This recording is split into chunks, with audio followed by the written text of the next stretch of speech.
Lo que vamos a hablar hoy va a ser, en primer lugar, de la velocidad.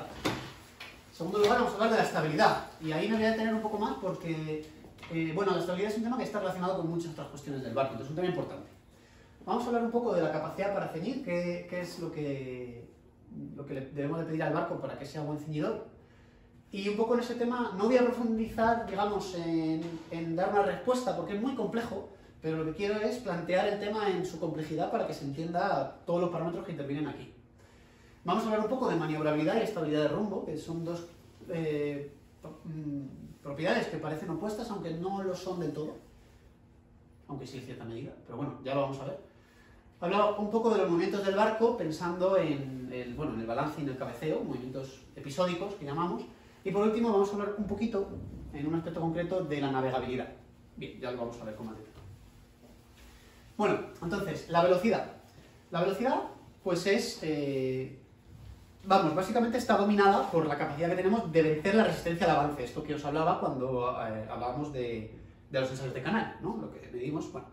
Entonces, la resistencia al avance en un barco, principalmente, porque bueno, podemos añadir después la resistencia aerodinámica de la superestructura y todo esto, pero bueno, principalmente se debe a dos cuestiones. Sí, bueno, en algunas situaciones, más en un velero, pues eso tiene un papel. Pero principalmente se debe a dos cuestiones, el rozamiento o la fricción con el agua y la generación de olas. Y esto es una cuestión que es única del barco. No hay ningún otro medio de transporte que se desplace en una interfase entre dos medios. El avión es aire, el vehículo es aire y rozamiento con la tierra, pero no hay más que rozamiento. Pero el barco pues navega por agua y navega digamos, también se desplaza por el aire. Y esto provoca que se generen ondas en la superficie libre, es decir, olas. Y esto hace que que parte de la energía propulsiva del barco se pierda en generar estas olas. Entonces nos interesa minimizar la ola.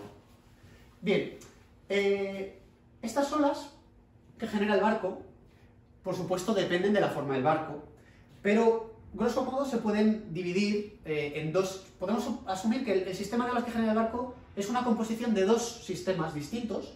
Uno que se genera en la proa, en la intersección de la roda con la superficie libre, que está dibujado ahí en azul turquesa, y otro que se genera en la popa, ¿vale? Es decir, está dibujado en naranja, arriba, por ejemplo, en la figura de arriba. Bien, entonces, estos dos sistemas, al sumarlos, nos dan el sistema global. Entonces, ¿qué ocurre? Lo que ocurre es que la longitud de esta ola, no voy a entrar en los detalles de la física, pero es proporcional a la velocidad del barco. Y al aumentar la velocidad del barco, va aumentando la longitud de esta ola. Y entonces ocurre que pueden darse situaciones distintas, en las que, por ejemplo, en la estación de arriba, las crestas de las olas que se generan en la proa coinciden con las crestas que se generan en la popa. De manera que el sistema resultante, digamos que, hablando pronto, tiene el doble de amplitud. No es el doble, pero bueno, digamos que se amplifica. Entonces, claro, las olas son mayores en ese caso. Entonces esto es negativo, porque nos va a restar velocidad. Si aceleramos un poco, pues llegaremos a una situación como la que está en el segundo dibujo, en la que, en este caso, pues la longitud de la ola es 2/3 de la eslora en la flotación, ¿no? Diferenciamos en ingeniería, bueno, en náutica, la eslora total, la eslora estructural, digamos, y la eslora de la flotación, que depende del calado, depende de la situación de flotabilidad del barco. Y en este caso, como vemos, pues lo que ocurre es que los senos de las olas generadas en la proa coinciden con las crestas de las olas generadas en la popa, entonces es un mínimo de velocidad. Es decir, el sistema, la superposición de ambos sistemas es mínimo, es de mínima amplitud. Entonces, según el barco va acelerando, se van dando situaciones de suma de amplitudes o de resta de amplitudes. Y por eso, para la resistencia al avance existen mínimos locales, es decir, hay velocidades que son más favorables en cuanto a, digamos, que me cuesta menos avanzar que si yo freno un poco. Si voy un poco más despacio, me va a costar más porque localmente aumenta la resistencia, porque a lo mejor tengo una superposición de olas. Bien. Yendo un poco más allá, esta cuestión de la superposición tiene una situación límite, que es la que está dibujada aquí abajo, y es cuando la longitud de ola es igual que la eslora. Bien, he dicho límite, esto no es cierto.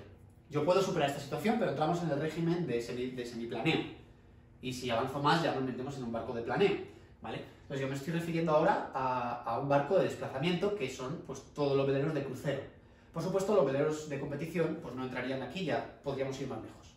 Pero bueno, en un velero de crucero, digamos que esta situación que está pintada abajo, en la que la longitud de onda de la ola es igual que la eslora en la flotación, es una situación límite. ¿Por qué es límite? Porque si yo aumento la velocidad, fijaos que lo que va a ocurrir es que la popa se va a hundir en el seno de la ola que se genera en la proa.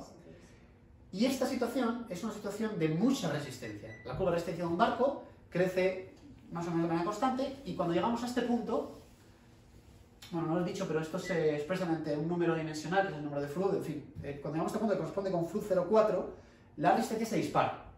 Entonces están pues, los barcos de motor de planeo, que son estas fuera borda que llevan allí 4 motores para vencer esta resistencia, o veleros de alta competición, que, como un IMOCA, por ejemplo, que van planeando, entonces tienen lo hacen de diversas maneras, sacando el barco también un poco del agua, tiene algún foil también, y aparte, porque son muy ligeros, y es como si llevaran 4 motores fuera borda con esta vela que tienen. Entonces son capaces de superar esta situación. Pero volviendo de nuevo a lo que estamos diciendo, en situación de desplazamiento, este sería el límite. Entonces, primera conclusión de esto, si yo tengo un barco de crucero, de desplazamiento, no planea, la eslora va a determinarme la velocidad máxima. A más eslora, en principio, con idéntica capacidad de generar velocidad, claro, es decir, con una superficie bélica acorde al desplazamiento del barco, en principio, más eslora me va a permitir navegar más deprisa. Este límite viene expresado por esta ecuación de aquí, que es la velocidad VH, que es la velocidad del casco. Esta velocidad se llama velocidad de casco, es la máxima velocidad de situación de desplazamiento. Es en nodos, 2,43 por la raíz de la eslora en la flotación en metros, una regla de cálculo rápido. Por supuesto, esto no es uno exacto, esto depende también de las formas en la popa. En concreto, si la popa es muy ancha, pues se favorece que podamos vencer ese límite más fácilmente, por eso los barcos de planeo como los IMOCA tienen la popa ancha.